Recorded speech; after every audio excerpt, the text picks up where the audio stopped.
बातमी आहे सोन्या चांदीच्या संदर्भातली, कारण सोनं आणि चांदीच्या दरामधली घसरण ही अजूनही सुरू आहे आणि गेल्या 24 तासामध्ये सोन्याच्या दरात 4,000 रुपयांची आणि चांदीच्या दरामध्ये 6,000 रुपयांची घसरण झाली आहे। जळगावमधल्या सुवर्णनगरीमध्ये काल सोन्याचे दर हे जीएसटी शिवाय 1,48,000 होते। आज त्यामध्ये 4,000 रुपयांची घसरण झाली। 1,44,000 रुपयांपर्यंत सोनं आलेलं आहे।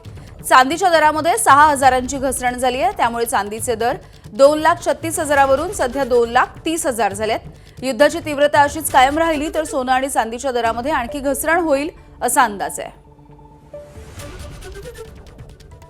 अमेरिका इस्रायलने इराणवरती हल्ला केला आणि खरं तर त्यानंतर सोन्याच्या आणि चांदीच्या दरामध्ये सातत्यानं घसरण होत असल्याचं आपल्याला पाहायला मिळते।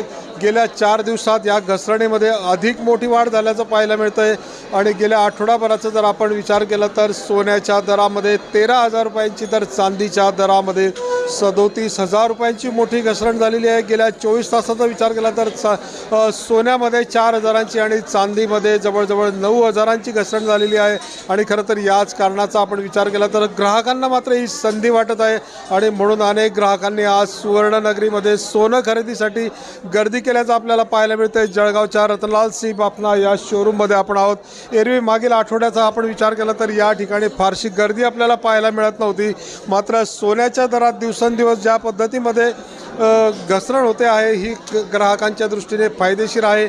आगामी काळामध्ये युद्ध थांबल्यानंतर पुन्हा एकदा सोन्याच्या आणि चांदीच्या दरात वाढ होईल असा सुवर्ण व्यावसायिकांचा अंदाज आहे आणि म्हणूनच खरं तरी ग्राहकांच्या साठी एक संधी असल्यामुळे ग्राहक गर्दी करताना आपल्याला पाहायला मिळत आहेत।